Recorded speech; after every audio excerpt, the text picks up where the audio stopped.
Connecting Facebook lead forms to GoHighLevel allows you to automatically capture leads from Facebook ads and send them directly into your GoHighLevel CRM. Here's how to integrate them. Create a Facebook lead form. Log into Facebook Ads Manager. Create a new lead generation ad and select lead form as the ad type.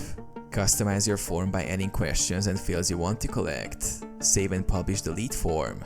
Connect Facebook to GoHighLevel via Zapier. Sign into Zapier and create a new Zap. Choose Trigger App. Search for Facebook lead ads in Zapier and select it. Connect your Facebook account. Follow the prompts to authenticate your Facebook account and select the Facebook page and lead form you want to connect. Set action in GoHighLevel. For the action app, search for GoHighLevel and select it. Choose Create or Update Contact as the action.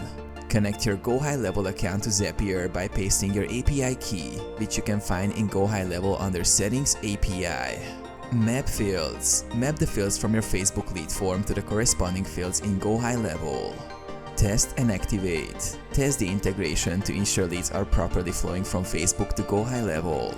Once successful, activate the Zap and Facebook leads will automatically be added to your GoHighLevel CRM.